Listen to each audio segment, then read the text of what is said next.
একটা মেয়ের যে চরিত্র খারাপ এটা বোঝার জন্য এতটুকু যথেষ্ট যে ও মোটরসাইকেলের পিছনে বসছে কিভাবে এটা দেখবেন।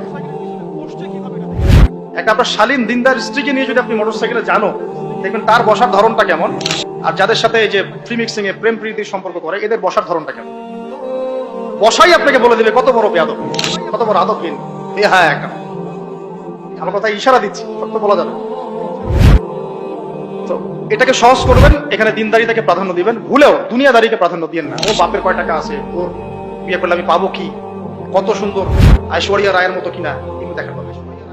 এগুলো থাকে না, আস্তে আস্তে চলে যায়, দিনদারিতা থেকে যায়। ইব্রাহিম আলাইহিস সালামের স্ত্রীদের কথা আজকে আমরা স্মরণ করি না?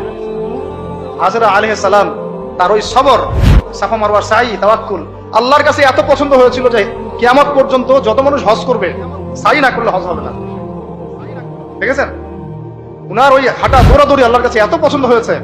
আপনি জামজাম কূপ ওখানে যে তাওয়াফ করছেন না, তাওয়াফ করে যে পানি খেয়ে আসলেন, সাফা মারওয়া সাই করলেন, এই সাই না করা পর্যন্ত আপনার হজই হচ্ছে না, ওমরাই হচ্ছে না। একজন দিনদার মেয়ের দিনদারিতা আল্লাহর কাছে কিভাবে কবুল হয়ে থাকে? আমাদের মেয়েদেরকে বুঝান, বাসায় গিয়ে বোনদেরকে বুঝান, মাদেরকে বুঝান, স্ত্রীদেরকে বুঝান। তাদেরকেও একটা উদ্দেশ্য আল্লাহ পাক সৃষ্টি করেছেন। কি উদ্দেশ্য? তারা যেন ইসমাইলের মতো প্রজন্ম জন্ম দিতে পারে। তাদেরকে সিরিয়াল দেখার জন্য পাঠানো হয়, তাদেরকে রং তামাশা করার জন্য আর স্নো পাউডার মেখে বাইরে ঘোরার জন্য পাঠানো হয় না। এবং এটাকে কন্ট্রোল তো আমাদেরকে করতে হবে। এই যে বললাম, কন্ট্রোল করতে গিয়ে যদি দেখেন পারতেছেন না, আপনার দ্বারা হচ্ছে না, তখন কি? প্রয়োজনে ডিসকানেক্টেড হয়ে যাবেন, প্রয়োজনে ডিসকানেক্টেড হয়ে যাবেন, তাও নিজের দিনকে ক্ষতিগ্রস্ত হতে দিবেন। কিছু করার নাই তো, চেষ্টার উপর চেষ্টা করে যাচ্ছেন আপনি 10 বছর, 15 বছর, 5 বছর, 7 বছর, কোনো রেজাল্ট পাচ্ছেন না। আপনি কি করবেন? দিন ছেড়ে দিবেন? আপনি তাদের মতো হয়ে যাবেন? আপনাকে আপনার স্বতন্ত্র জায়গায় থাকতে হবে। আল্লাহ পাক তৌফিক দান। আর ইসলাম সংশোধনের মধ্যে সমাধান আসলে আলহামদুলিল্লাহ। এরপরে বাচ্চা কাচ্চা যেগুলো হবে, এগুলো পয়েন্ট মনে রাখবেন, পড়াশোনা থেকে নিয়ে পর্যন্ত বাচ্চা কাচ্চা যেগুলো হবে, এক একটা বাচ্চাকে আগামী দিনের যোদ্ধা হিসেবে গড়ে তুলবে। কি যুদ্ধ করবে তারা? আগে আদর্শিক যুদ্ধ করবে, আদর্শিক যুদ্ধ করবে, যে আমরা ওইসব আদর্শে চলি না। আমাদের নিজস্ব আদর্শ আছে, এটা ইসলাম। আমাদের কিতাব আছে কোরআন, আমাদের সুন্নাহ আছে মুহাম্মদ সাল্লাল্লাহু আলাইহি ওয়াসাল্লামের সুন্নাহ। এরা বৈষয়িক শিক্ষাও শিক্ষিত হবে, ইসলামিক শিক্ষাও শিক্ষিত হবে ইনশাআল্লাহ। এরপরে এদের দ্বারা ইনশাআল্লাহ এমন জেনারেশন আমরা গড়ে তুলবো, যে জেনারেশন আগামী দিনে ইসলামের পতাকা বহন করবে।